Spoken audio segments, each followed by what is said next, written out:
first of all, I'm going to commend all of you on two things. This is we only reopened yesterday, and this is our first event of what I think of as the season, because I still think in academic years after all this time. And so we have a full house, which is fantastic. And you got to your seats faster than any group has ever done that. So I'm very impressed. But mostly I'm impressed that you're all here for what is a topic that we talk about in this building a lot. So I'm very eager to turn the microphone over to Dr. Mary Grabar. But before I do that, I want to thank the National Italian American Foundation, because they really made tonight possible for us. And it's a collaboration with Columbus Heritage Coalition. And I see several Heritage Coalition members, including Angelo Vivolo, our board member, former chair, and chair of Columbus Heritage Coalition. So it's also nice to collaborate with friends and colleagues, and I really can't wait to turn the microphone over to you. So I'm going to get out of the way, and on we go. Okay.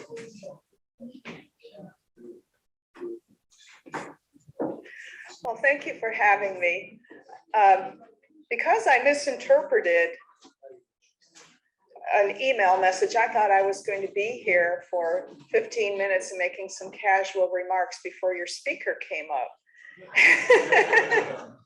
And then I found out yesterday I am the speaker. And I think I have 40 minutes, but I usually have no problem filling time. I taught college for 20 years, and so actually, you know, I'm used to the sound of backpacks zipping up, people ready to leave. And I won't be offended. I know you don't have any backpacks, but if there's someone here who could like give me a signal, like 5 minutes or something, because I tend to go on, and certainly with Howard Zinn, there is so much to say. You know, I keep coming up with new material, and especially about what he has done to Christopher Columbus, a great hero. I don't know if all of you know who Howard Zinn actually was. He was a historian. He had a PhD in history from Columbia University. He was born in 1922 and he died in 2010. And just recently on August 24th, there was the 100th year anniversary celebration of his birthday. And I attended that online, and I learned that his books just keep on selling. When I wrote this book, and I think they did a great job with the cover, don't you think so? The red actual image of him, red for more than one reason, as we'll find out if you don't know. When I wrote that, it came out in 2019, I estimated that his book had sold People's History of the United States, which came out in 1980 originally. It's been through numerous editions, many, many printings. In 2019, I had estimated that it sold 3 million copies. Already that was phenomenal for a book of its type. It's, you know, my hairdresser read this. He was convinced by it. I gave him my book. As far as our discussions go, I don't think he's changed his mind, but there are some we get through to. But I learned a couple of weeks ago that there are now 4 million copies that have been sold. People just keep buying it. It remains a bestseller for Amazon. It's a phenomenon. It sells more copies each year than the year before. That just doesn't happen. I mean, I would be very happy if my books, you know, you sold more each year as we went on. Usually it tapers off, you know, you get the big push. But anyway, Howard Zinn was a historian. He taught at Spelman College and at Boston University. But he was a rock star historian. He was beloved by, you know, rock stars. Bruce Springsteen was his friend. Pearl Jam devoted a song to him. Jane Fonda mourned his death and wrote a tribute to him. And so he achieved the kind of reputation that so many academics and historians wish they'd achieve, at least to reach that many people. I don't know if we'd want to be known for what he was known for. But anyway, so that's just this very short biography of him. What I'm going to do is I'm going to, of course, focus on Christopher Columbus and what he has done to Christopher Columbus, the reputation of him, especially among many young people. I'm going to go through my pages. I'm going to skip sections, and I'm going to, go off on a tangent occasionally. So this is what I do, and so I begin chapter 1. Howard Zinn rode to fame and fortune on the untold story of Christopher Columbus, a shocking tale of severed hands, raped women, and gentle enslaved people who worked to death to shake the white Europeans' lust for gold. Today, that story is anything but untold. Zinn's narrative about the genocidal discoverer of America has captured our education system and popular culture. Consider what Columbus Day had become by the fall of 2017, when the violent Marxist-inspired group Antifa declared a nationwide Deface Columbus Day. The defacement of statues of Columbus with red paint had already become an annual ritual in many places. In Pittsburgh, it had been going on for 20 years. In New York City, the large bronze statue in Columbus Circle, the corner of Central Park, it had "Hate will not be tolerated" scrawled on the base, and Columbus's hands painted red. Near where I live in Utica, New York, the statue is defaced. It's a common story. And to bring us up to date during that so-called Summer of Love of 2020, or the 1619 Project riots, if you remember that, there were, among all that frenzy of attacks on symbols of America's history, there were 30 on Christopher Columbus. And I continue, and the transformation in Americans' attitudes toward the man who discovered America wasn't limited to a few vandals. Besides the physical attacks, there were continual demands for the government to take down the statue. Zinn is the inspiration behind the current campaign to abolish Columbus Day and replace it with Indigenous Peoples Day. High school teachers cite his book in making the case for renaming to their local communities. The Zinn Education Project is a nonprofit started by one of his students. They have a campaign for the classroom called Abolish Columbus Day.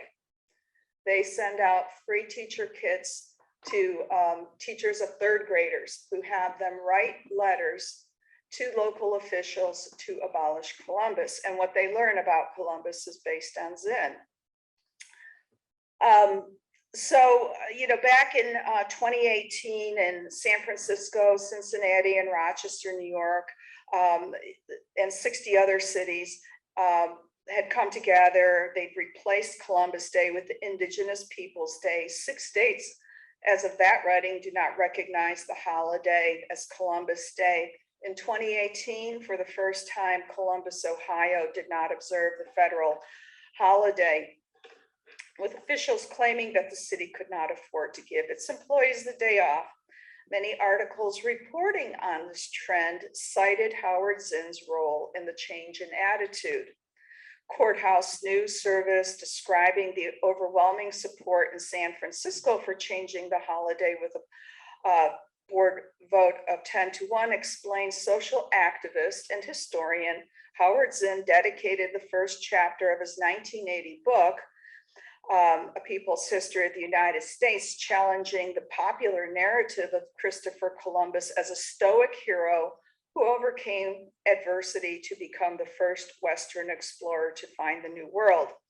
The news report claimed that Zinn had cited evidence that Columbus enslaved and killed the gentle native people he encountered in the Caribbean islands, leading to the mass murder and taking of land from natives across the continent.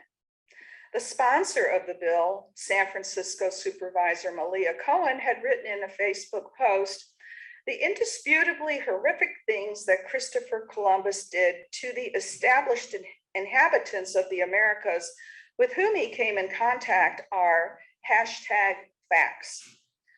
And since then, I've come across a couple officials who chose Howard Zinn's book instead of the Bible to take their oaths of office.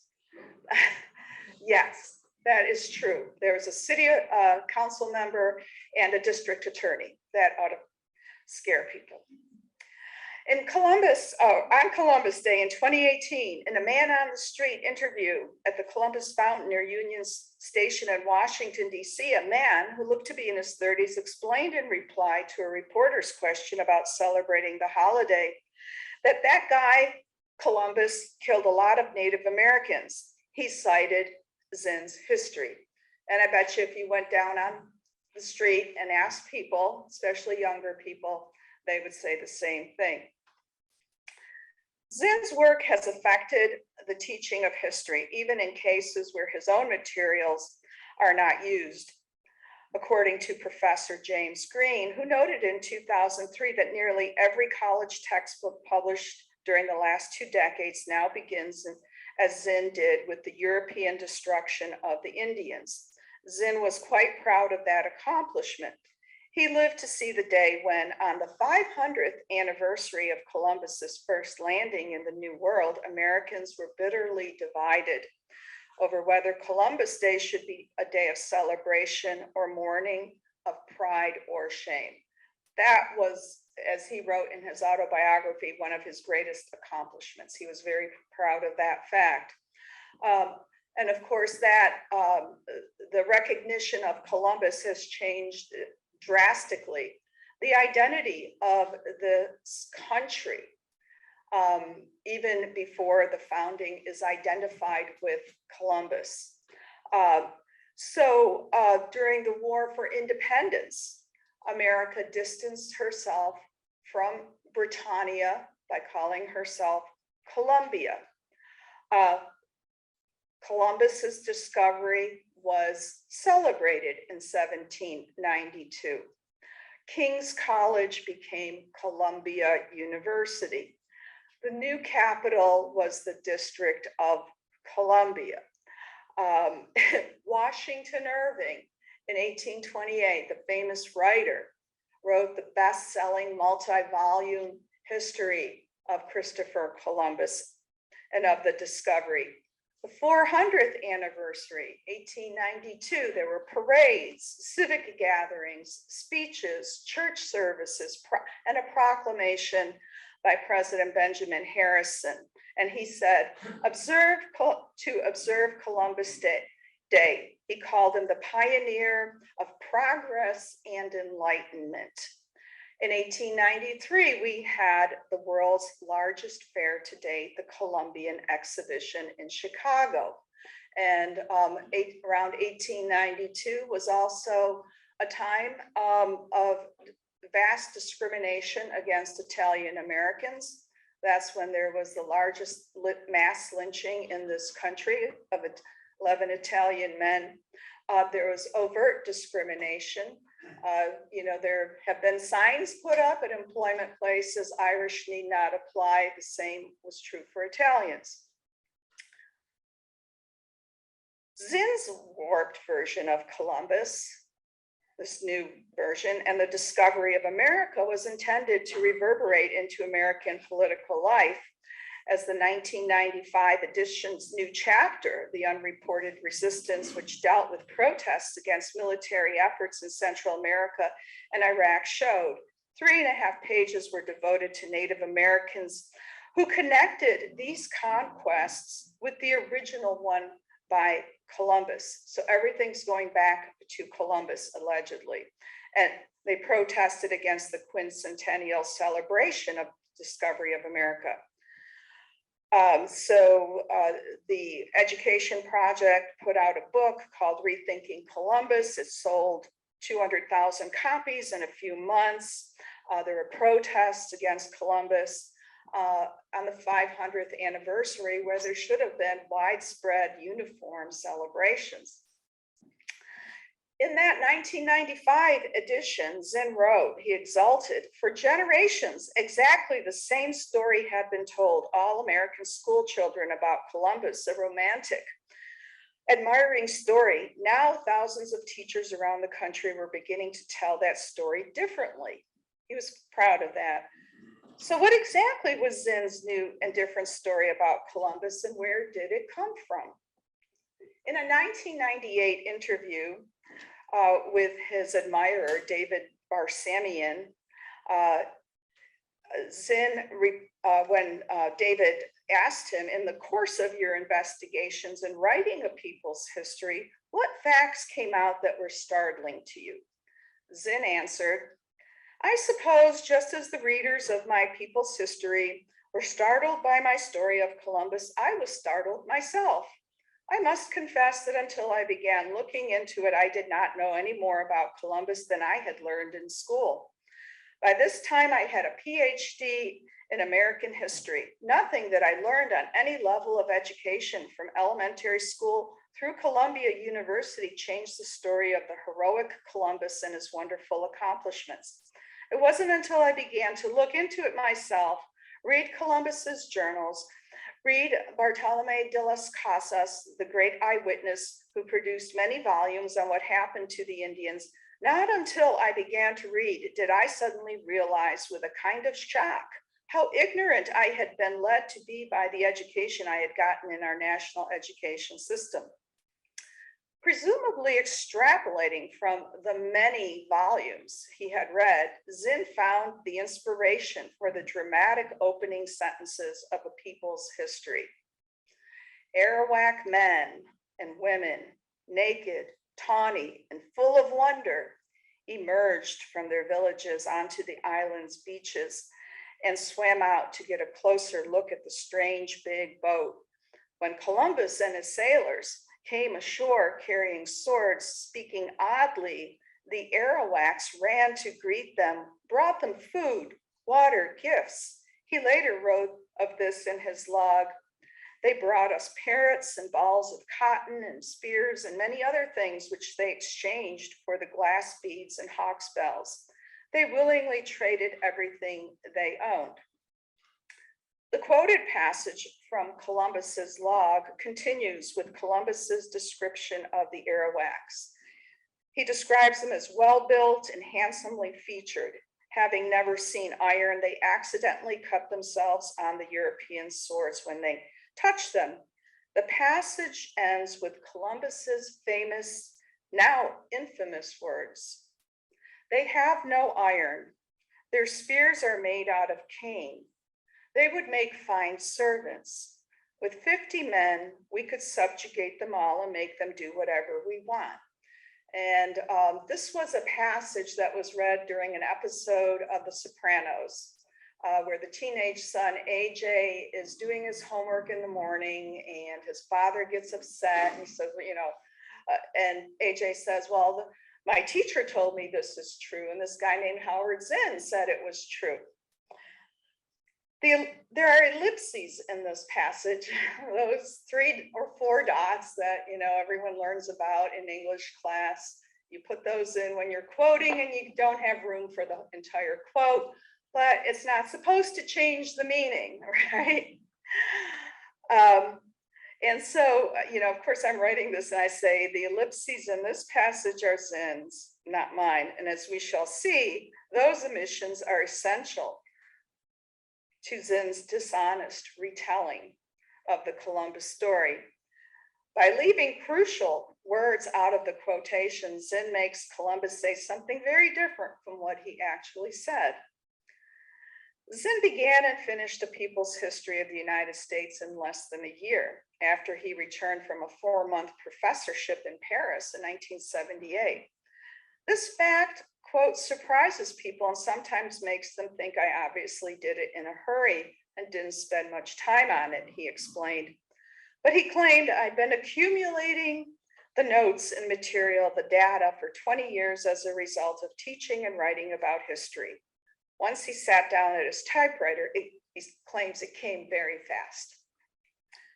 But there is no evidence that Zinn ever actually made extensive notes in preparation for writing a people's history. On the contrary, there is telling proof that he did no such thing. It's unlikely that he even read as much of Columbus's journals or the works of Las Casas, the great eyewitness, as he claimed.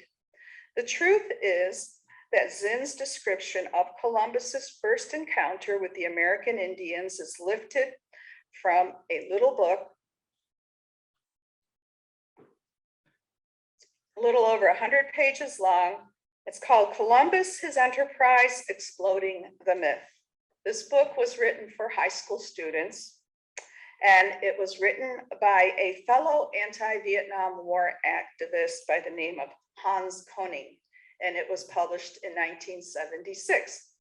So a short little book, it's got pictures in it too. The great historian, Howard Zinn. Koning's book is the source for Zinn's indictment of Columbus, which is the opening gambit of a people's history. And I discovered this, I live in Clinton, New York, a very small town, and I'm at the Alexander Hamilton Institute for the Study of Western Civilization. I think it was January something. It's a cold night, and I'm reading this. And I'm reading Koning's book. I had, of course, made myself go through Zinn's book. And it's like, I think I've read this before. It's the kind of feeling I got when I was teaching. Those of you who've taught, right? This doesn't sound like the student's writing. I think I've seen this someplace else. Now we can do a Google search, right? And we know what happens to students, right? In most places where I taught, first time they got a failing grade for the paper. Second time it probably went on their official record, and there was a danger of expulsion. But Howard Zinn is credited with discovering this. So I've got about 5 passages that I lay side by side. And what Zinn did is, he plagiarized, and, first day of class, I taught English. It's like, this is plagiarism, a long statement on the syllabus. Don't do this, right? Plagiarism is when you don't include quotes, when you just shift things around a little bit, exchange a few words. And that's exactly what Howard Zinn did. I couldn't believe it. So I laid it side by side. And there's actually a book now published by the University of Georgia Press, by a professor, 4 teachers, instructing them how to use Howard Zinn's book. And I communicated with this guy, and I said, this guy plagiarized. I never heard back from him. Then his book came out, and he says, there is no evidence of plagiarism. I got the proof. Koning's slim volume does not cite any sources. Koning was not a Columbus scholar any more than Zinn was. In fact, he was not even a historian, while Zinn was at least a college professor. But what the 2 men shared was an interesting history in politics. Koning had been a member of the Dutch resistance under his original name, Hans Koningsberger, which he changed in 1970. He was a socialist and a founder, along with Noam Chomsky and Zinn, of the anti-Vietnam War Resist organization. The obituary for Koning, who died in 2007 in The Guardian, described him as a novelist, a playwright, and a journalist who had traveled to Russia and China in the 1960s. And his little book is fiction. And Zinn copied from it. The polemics of Columbus, his enterprise, are crude. It was widely panned. This is a phrase, the grade school image of Columbus is not naive, it is false, he said. He says, far from being the dashing adventurer, the fearless knight with blazing blue eyes, Columbus was probably short, uneducated, intellectually unsophisticated, poor at navigation, and a thief of others' ideas. Sounds like he's got a grudge or something.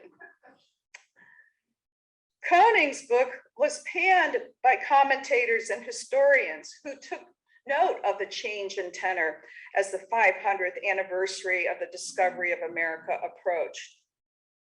On the day before Columbus Day in 1992, Harvey Morris called Koning a historical reductionist, someone who refuses to accept any nuances in the character or context of Columbus's life, instead resorting to the cliche of comparing him to Hitler and the Nazis. In the December 21, 1991 Economist, Professor Felipe Fernandez Armesto, a specialist in Latin American history and author of a book on Columbus, published by Oxford University Press that came out at that time, claimed that the most damaging of the currently fashionable myths, damaging to the truth and damaging to race relations, is that Latin America was created by a crime of genocide initiated by Columbus. He called it a particularly wicked lie because it makes real examples of genocide seem commonplace and unshocking. So Zinn based his famous opening pages on a controversial book written for high school students. And while Koning's work was treated dismissively, Zinn's transcriptions of Koning's material to his own book are taken as groundbreaking historical revelations. And that's a unique aspect of his book. And it's been noted by others. People believe it, especially the young and the naive. It's like, this has to be true. And he's very good with words. I have to give that to him. And few know that they are little more than transcriptions. Zinn perpetuates Koning's smears and Koning's telling, and in Zinn's, Columbus set out to enslave a uniformly gentle people for the sole purpose of enriching himself with gold. In fact, that is far from the truth. As you probably know, European efforts to find a sea route to Asia had been going on for hundreds of years. Columbus's voyages of discovery were a continuation of Europeans' ventures of sailing to Asia, first around Africa, that had begun in 1291. Spain had one particularly pressing reason. Columbus sought the Eastern or Far Eastern alliances to end a millennium of Islam's jihad-imposed tyranny against Christendom. When the Spanish Christian monarchs Ferdinand and Isabella recaptured Grenada on January 2nd, 1492, they ended almost 8 centuries of jihad ravages, massacres, pillage, mass enslavement, and deportation under Muslim rule. Thus, Columbus's mission was multifaceted and inspired by several motivations: to reach the East Indies and to effect an alliance with someone he thought would be there called the Great Khan, excuse me. Carol Delaney has written a book that describes, his motivations. This was to find the New Jerusalem, and this person was to be believed to be the sovereign of all that region and favorable to the Christian religion, and finally to diffuse Christianity throughout that unknown continent and trade with the traditional sources of gold and spices. But when he encountered naked natives instead of the Asian merchants he was expecting, Columbus did not jump to thoughts of working them to death for gold, as Zinn, following Koning, suggests. Koning introduces passages by leading sentences and then quotes out of context carefully selected passages from Columbus's log, which Zinn then quotes even more selectively, leaving out passages that flatly contradict the Columbus as greedy for gold committer of genocide. For example, in his log entry for October 12th, 1492, Columbus wrote, "I warned my men to take nothing from the people without giving something in exchange." You're not going to find that in Zinn or Koning. But Zinn's most crucial omissions are in the passage from Columbus's log that he quotes in the very first paragraph. There he uses ellipses to cover up the fact that he has left out enough of Columbus's words to deceive his readers about what the discoverer of America actually meant. The omission, right before they would make fine servants, which AJ reads, right, is particularly dishonest. And again, that passage is, they have no iron, their spears are made out of cane.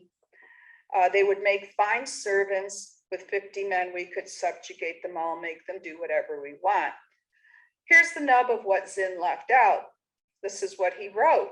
I saw some who bore marks of wounds on their bodies, and I made signs to them to ask how this came about.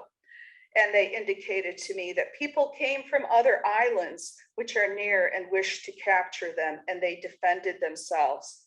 And I believed and still believe that they come here from the mainland to take them for slaves. So there is a hostile tribe, and they've got scars from their battles. There's a tribe called the Caribs that are trying to capture them. So the natives are not all uniformly gentle people, as Zinn pretends. And then I go into various people who've translated Columbus's journals. Robert Poussin is a well-known one. He said,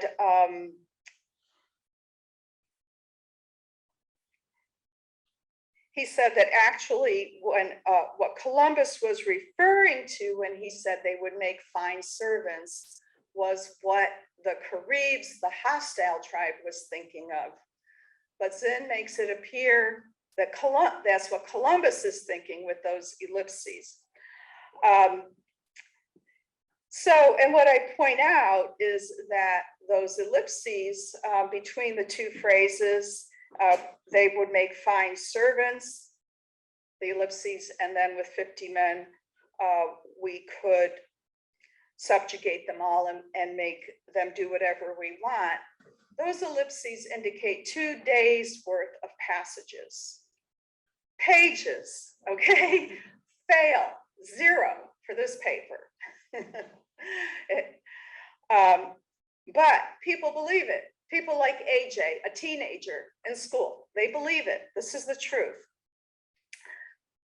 Okay, so Zinn's selective quotations are designed to give the impression that Columbus had no concern for the Indians' spiritual or physical well-being, that the explorer was motivated only by a frenzy for money that drove him to enslave the natives for profit when he wasn't hunting them down with dogs because they couldn't supply him with large quantities of gold from supposed mines, whose very existence was part fiction created by Columbus himself. But literally, the explorer's first concern, the hope that he expressed in the initial comment about the natives, was for the Indians' freedom and their eternal salvation. And this is a quote from him. I want the natives to develop a friendly attitude toward us because I know that they are a people who can be made free and converted to our holy faith more by love than by force. That's from the 2 pages of excised material. Zinn just entirely omits the passage in which Columbus expresses his respect and concern for the Indians. And students will not learn from Howard Zinn about how Columbus tried to protect the Taínos from the Caribs, or that he did not own any slaves personally, or that when the Caribs were enslaved, now these were a hostile tribe, they were said to be cannibals. It was a common practice at the time for prisoners of war that they were enslaved as prisoners of war. That was actually seen as an improvement because before then, prisoners of war were just killed. So, but that was a new convention in warfare, and it was seen as morally advanced, and he wanted to give them a chance to convert. Columbus never did any of those things Zinn said he did. He gave instructions to his men to treat them with kindness and fairness. He brought back 6 after the first of his 4 trips. He had them baptized and adopted one as his godson. His intent was to save their souls and make them free by conversion to the faith. On the second voyage, with 17 ships, they discovered Guadalupe and the Caribs who lived there. The Caribs were the enslavers. The Caribs persecuted the Tainos, raping the women, castrating the boys, and cannibalizing the men. Columbus rescued as many of the Tainos as he could and brought them to their home. When they came back after the trip, one of the ships had run aground, and so they had to leave 39 men back there, and they were all killed.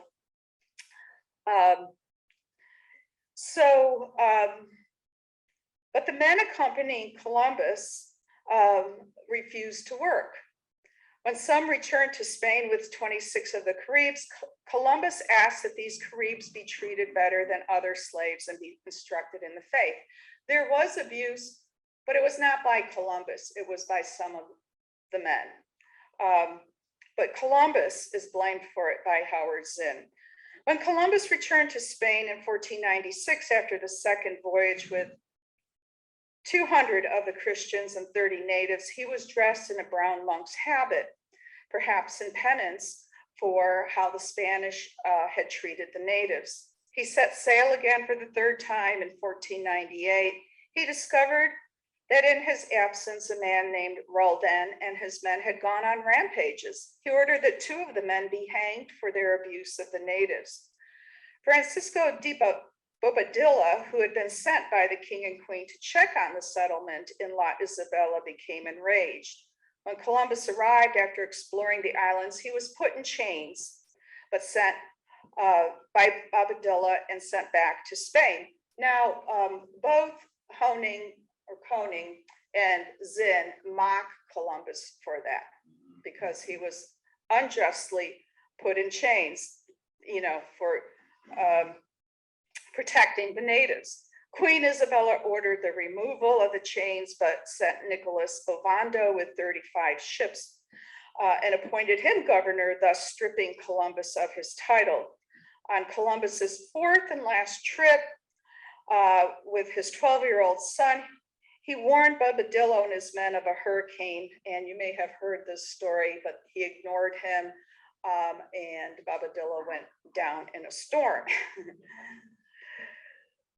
When Columbus reached land, he heard about the atrocities committed by Ovando, including the murder of 85 native chiefs. Columbus and his men were marooned on Jamaica for 1.5 years, but were rescued in 1504. Columbus learned that Isabella had died in his absence, so he was unable to tell her what had happened, and King Ferdinand was not as much of an advocate for him as the Queen was, and he reneged on all the privileges that Isabella had bestowed on Columbus. Columbus died 2 years later at the age of 56. He left his money to fund 4 missionaries to the natives. Quite the opposite picture. So that is the true story of Columbus. Why would a historian not tell the story? Why would he lie? Well, we have to know who Howard Zinn is, and I think a lot of you already know who he was. Zinn grew up in the 1930s in Brooklyn.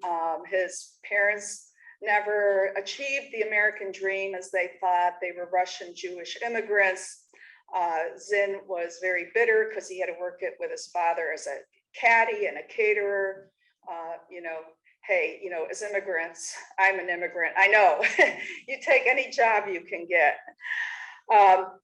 So he was lured in by the communists as a teenager in the 1930s.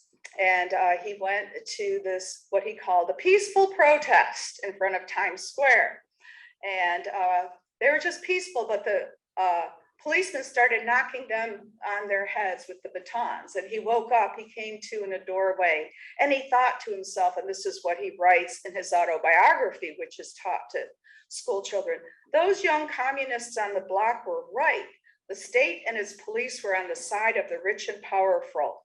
From that day, he was a believer in Marxism. He worked at a shipyard, served in World War II, and then got his PhD on the GI Bill. In 1956, he landed a job at Spelman College in Atlanta, a small Christian college for Black women. He did not adhere to his job description. He radicalized the students, turned them against the administration, and was fired for insubordination in 1963 by the college's first Black and first male president. Wish we could have that today. Some professors fired for insubordination. And there's a long saga about how Zinn, and I have it in my book, about how he fought with him.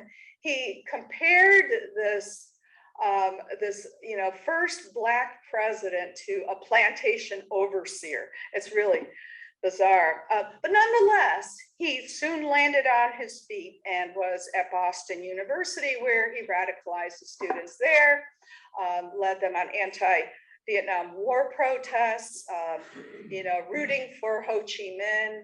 Zinn went to Hanoi with Father Berrigan to bring back American prisoners of war. He was a celebrity. If you read the newspapers from the 1960s and 1970s, Zinn makes headlines. And then he was asked to write a history book.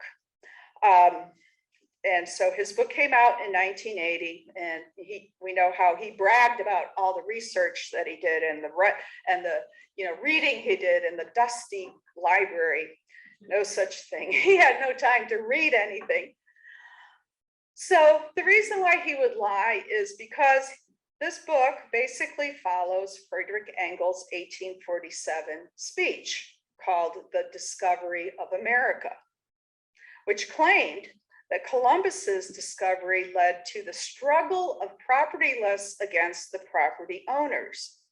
Engels charged that Columbus began the path of destruction in this Garden of Eden that was occupied by gentle native people who never committed any crimes, no violence, no war. It was perfectly peaceful, and then it was ruined by that greedy capitalist, Columbus. That is the standard Communist Party line. It was repeated by Communist Party Chairman William Z. Foster in his 1951 book called Outline Political History of the Americas, which I forgot to bring it with me, but I'm a book hoarder. I think they say it's not hoarding if it's books, but I'll go to these used bookstores. And I was like reading through it, and I'm like reading through Howard Zinn. It's like, wow, there are a lot of parallels here. Same interpretation. Well, in 1951, Howard Zinn, while he was still a graduate student, was teaching Marxism at the Communist Party headquarters in Brooklyn, New York. And Howard Zinn was a member of the Communist Party from about 1948 to 1953. His FBI files say that. I rely on the authority of Ron Radish, a historian who also was briefly a member of the party. He compared Zinn's file, 500 pages, to his own. He said he was a communist. And like many communists of the 1950s, he obeyed party orders to drop official membership and go into the institutions. And he was very successful at that. And Zinn tapped into the zeitgeist of the 1960s. This was the perfect opportunity for him. So he transformed, if you read communist stuff, it's just so dreadfully boring. My colleague Harvey Clare, a great political scientist at Emory University, retired. He said he was glad he just didn't have to read that stuff. But Zinn knew how to turn it in, use lingo like the establishment with a capital E, the system with a capital S in his book. So he twisted it around. And so what we basically have is communist propaganda. And it makes what was said about Columbus and what Columbus said himself to be the opposite. And Zinn did this with other issues about the Vietnam War, about the Civil War, about slavery, and he does this throughout. But I'll just end with this. Zinn also, yes, did quote Bartolome de las Casas. But as you can imagine, that was twisted around, and it's in my book. But there's one passage that he did not quote, and I point out in my book.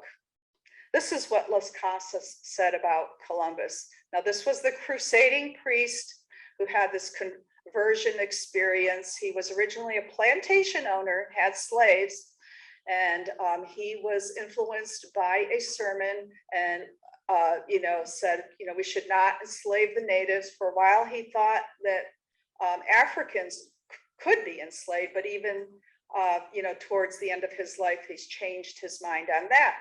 But what he wrote was intended to be inspirational to end slavery. And he exaggerated the abuses, but he wanted to end slavery. He thought it was evil. But he was not talking about Columbus. He was talking about the men who came after him, quite frankly, because he came mostly after Columbus died. So this is what he writes about Columbus. Many is the time I have wished that God would again inspire me, and that I had Cicero's gift of eloquence to extol the indescribable service to God and to the whole world, which Christopher Columbus rendered at the cost of such pain and dangers, such skill and expertise, when he so courageously discovered the new world. And I think that's what students need to learn.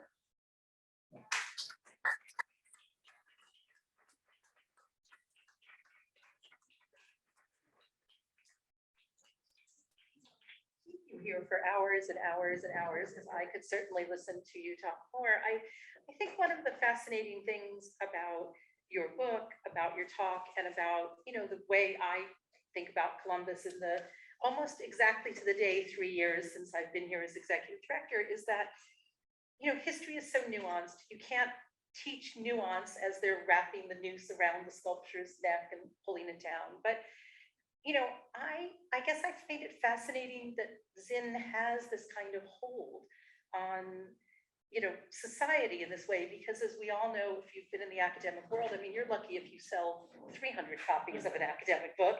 I wrote a book about Alfred Treadway White and the public housing push of the 19th century in Brooklyn, and I bet nobody here has ever heard of that book. And my mother didn't even read that book. So, I mean, the fact that an academic could have, somehow, reach such celebrity status that this book is still selling fascinates me.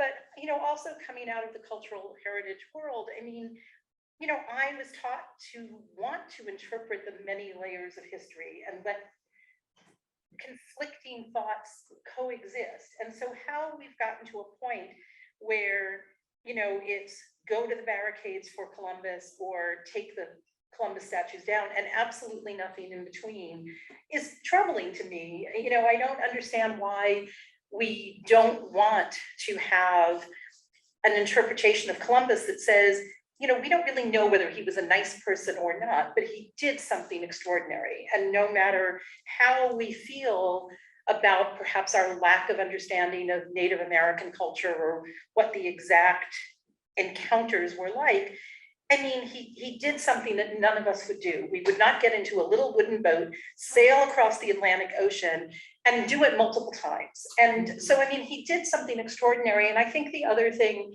that I always come back to, and I was thinking it while you were talking, is, no matter how we want to interpret history, all of the things that we are laying at Columbus's feet, the ill effects to the native communities that Europeans arrived here, slavery, diseases, all of these things were inevitable. He was not the only explorer. Somebody would have gotten here. And more to the point, I mean, Spanish colonial rule endured 400 years in the Americas. I mean, Columbus may or may not have been a nice person, but the ill effects as we might interpret them today, really aren't Columbus. I mean, there are hundreds of years of things that happened after Columbus, and I don't really understand why we want to lay all of this at Columbus's feet. And I guess that's the other thing I don't quite understand about the hold Howard Zinn has, on this topic in this way, that why aren't people, in addition to you, saying this is an illogical way to interpret history? He was one man who did an extraordinary thing, but then decades and centuries of encounters happened afterwards. So it's an odd thing that Columbus has become the flashpoint for this, in my mind. So I am going to turn it over to other people who I'm sure you are free to respond to my nonsense, but also I'm sure there's questions from the audience. No, I mean, I think,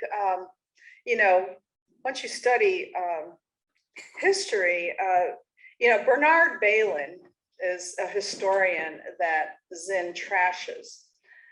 And he does something very different that historians don't do. He says he makes this appeal, and it's his style, his propagandistic style is very sophisticated.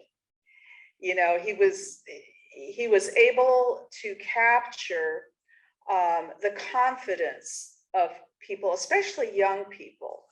And so, great historians like Gordon Wood, Bernard Bailyn, who was Gordon Wood's mentor, these giants of history are trashed by Zinn by his claims that they uphold imperialism and murder and so forth. And he knocks them down. But and then the other thing he does is he asks these questions, a series of questions. And so the reader who, doesn't look at this and say, what are you doing here? Someone who's young says, wow, yeah, I hadn't thought of that. I hadn't thought of that. And then he emotionally engages, he uses emotional appeals. And the other thing is that readers read this and they feel like they don't need to read any other book, because he says, I'm giving you the whole story.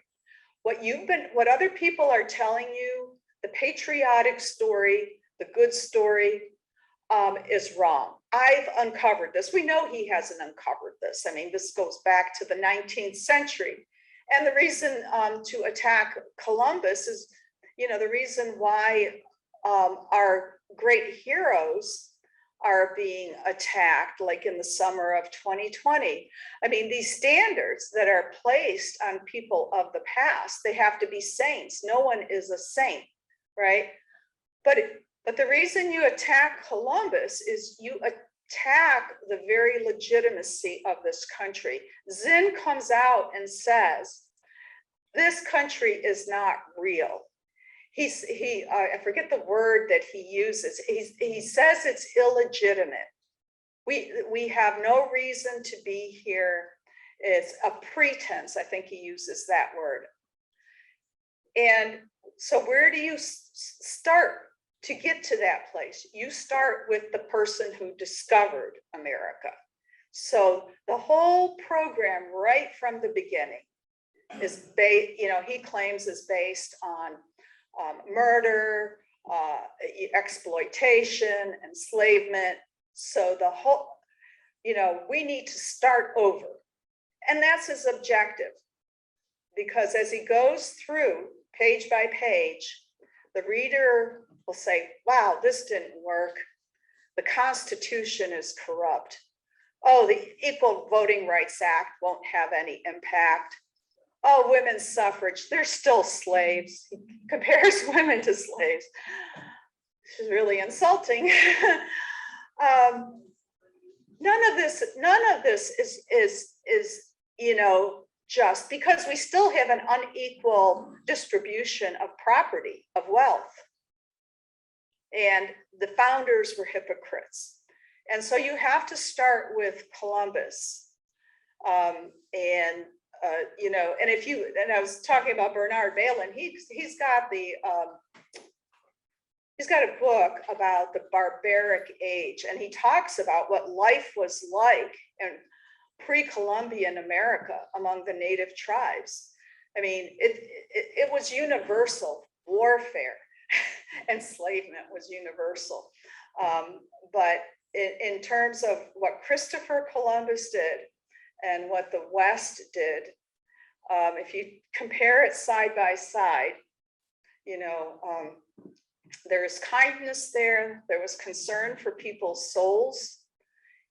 He could not have shown love for other people more as a devout Christian than by attempting to save them through conversion to his faith. Any questions? Yeah. Could you address the issue of this treatment of the Spanish versus Columbus? Did he separate the two? It doesn't seem like the culpability extended in the same way it was placed on Columbus. Yeah, it's just Columbus. He actually blames Columbus for things, you know, that the Spanish did. And even though, you know, he punished the men, that's not acknowledged. So, you know, I think it was Saul Alinsky said, freeze your target, right? You have to have a person. I don't think it's, if you want to write propaganda, anti-American, anti-Columbus propaganda, you need to focus on that one person. Because I remember growing up in Rochester, New York, in the 1960s elementary school, Columbus was a hero. It was something to be proud of, you know, and I was an immigrant. My parents, you know, spoke Slovenian at home. You know, I was 2 years old when we came here. And it was a way for me to become Americanized. And, you know, we learned about the 3 ships, and this was a brave man. He had courage, you know, and I knew my parents were glad to be here because they'd left a communist country. So, you know, this, and so the attacks on Columbus are attacks on this country. You know, I mean, that's it. This is a communist, and I, you know, you have to say it. You know, he wasn't just a leftist. He knew how to present communist propaganda in 1960s style. He was great at doing that. And so this is very readable. It's exciting. It's emotionally engaging. If you read William Z. Foster, it's as boring as, you know, anything. It's like, you know, or Marx's Das Kapital. Who wants to read that? People want to read Howard Zinn. Yeah.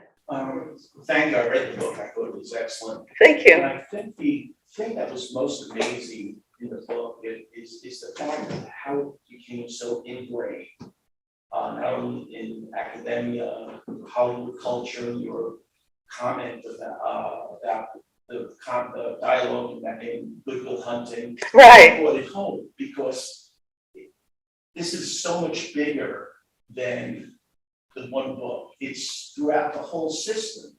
Mm-hmm. And you bringing that out is just mind-boggling. I've told many people, I mean, you have to understand what's going on today by reading your book, because it shows that there's a whole generation that this is their bedrock truth about what they learned about history. Yeah, and what surprised me when I set out to write this, you know, I kind of got wind of Zinn around 2008, and I started writing articles about him in 2010. I presented this report at this organization called America's Survival, and I could see that he was, you know, very anti-American. But once I started digging into his sources and comparing him to, you know, people he was referencing in a very vague way. Of course, he doesn't use footnotes because, you know, that would be too easy to track him down. And I thought, okay, And one of the things I point out, the American Historical Association, the professional organization for historians, has their rules. And I compare what has happened to other historians, what's her name, Goodwin. Yeah, yeah. She was caught plagiarizing.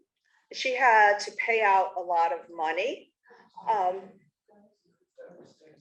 Yeah, Doris, thank you. There was a guy at Emory University who was doing, yeah, there was a guy, Ambrose, but Bella Seals, who, right, yeah, who was concocting evidence about gun ownership because his agenda was, undercutting the Second Amendment, and he was fired. I mean, there are all these other historians that were punished professionally, although Doris Kearns Goodwin is back, talking about presidents, but but this is, so what I wanted to do is to say, okay, it's not just that he's left wing, right? You can have any opinion you want, right? But he is violating these rules. He is distorting the evidence. He's twisting around words. He's plagiarizing. But there are advocates of him, and I kind of go into, the efforts to keep his, works out of classrooms, at least public classrooms. But what I was hoping to do is to say, okay, here is the evidence. I don't care what your political views are. If you agree with him, whatever your politics are, but this is illegitimate history. This is not scholarship. It doesn't even rise to the level of, it certainly doesn't rise to the level of being suitable for a classroom. It doesn't have footnotes. How is it even a history at all? Well, I mean, textbooks generally don't have footnotes, right? This is what textbooks are deriving from. This is where they're getting information. Exactly. And one of the things I point out is, a lot of these books for middle school students have extended quotations from Howard Zinn, and they present him as a legitimate historian. So that as a source, right? It's like paragraphs, and that lures them in. And the Zinn Education Project produces all these prepackaged lessons for teachers. There are spin-off books. It's a whole Zinn industry. The man became wealthy, his estate is wealthy, and as often happens with communists, they get wealthy off of the capitalist system. Bernie Sanders. Yeah, yeah, exactly. I'm just curious, and what has happened with the American Historical Association? What, you do reference that in the book. I'm just curious if there's any updates there based on the information that you provided about the plagiarism, et cetera. And even at the time when this book was written in 1980, it was panned by editorial boards, for our sake. Yeah, Oscar Handlin really went after him, and the American Scholar, and I review that. The American Historical Association has become corrupt, like academia. I wrote about this. You may have heard about James Sweet, the president, who wrote on the American Historical Association's website an article about presentism in history. And presentism is, it's something that Zinn wrote about in 1967. He wrote an essay in a volume dedicated to Herbert Marcuse, a member of the Frankfurt School, the Marxists that came here in the 1930s and influenced the 60s generation. And he said, historians really need to leave their ivory towers. They need to leave the dusty archives, and they need to be social change agents. And he talked about some historians who marched in Selma, and he said we should do that. And in our scholarship, we should direct it for change, for social change. But once you do that, as Oscar Handlin pointed out, you have to modify the evidence, right? Yeah, right. And James Sweet criticized the 1619 Project, which is the topic of my second book, and he was excoriated for it. I mean, this reminds me of, his apology. I mean, that was worthy of something from Stalinist Russia, groveling and mea culpa, I shouldn't have done that. I mean, he was, here's the 1619 Project, another piece of propaganda written by someone who knows nothing, right? And who deliberately lies. And here, the president of the American Historical Association, who is a specialist in the transatlantic slave trade and in Africa, he's apologizing to this woman who really is, in my opinion, very angry and ignorant and arrogant. But it's about the whole state of academia. And so, where are the standards? Yeah. We only have one Mary Grabar. How do we, many people in this audience who want to counter this false negative narrative about Columbus, what is your recommendation for us? What should we be doing to help the cause? Well, I hope my book gets out. And one of the things that has, I don't know if I mentioned this, but there is a book by Robert Cohen and a co-author. He teaches at New York University. And he had written this article about Howard Zinn, because I had been, you may remember, in 2020, there was the Conference on American History that President Trump had. I was on that panel, and on the train on my way back, there was like a barrage of, these insulting articles, and he wrote about it. So my statement was about Howard Zinn, how, it turned a generation against America. I mean, that's what it's intended to do. And so I wrote to Robert Cohen, and I never got a reply. And then his book came out, and he mentions me, and he calls me a right-wing something or something, doesn't address what I say. And he mentions one little incident from a colleague. And then he says, but there's no real evidence that Zinn ever plagiarized. I've got pages of proof. So this is what we're dealing with. Now, this book is published by the University of Georgia Press. That's where I got my PhD from. That's a publicly funded press. And it's got the scholarly, imprint on it.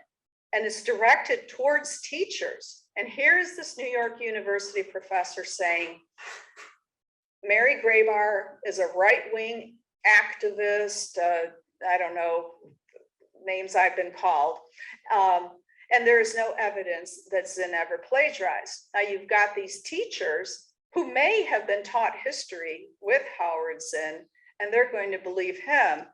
But what I've been trying to get people to do is to become politically active. And so where public money is being spent,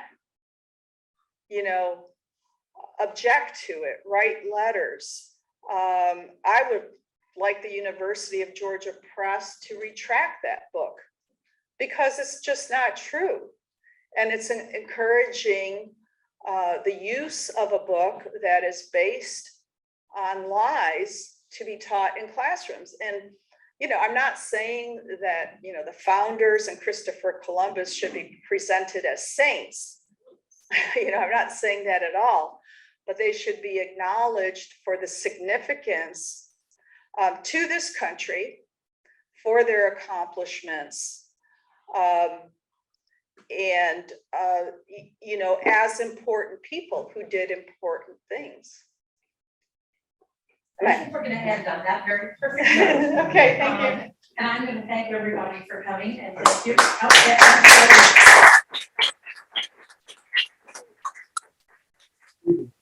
just wanted to thank John Carvelli because it was his influence that helped us to have to come today with both the Columbus Heritage Coalition and the Columbus. And I want to give one more thanks to Neof, because the books that are all on your chairs that you get to take home with you tonight and hopefully read quickly are all courtesy of Neof. So I want to give Thank you, thanks for that as well.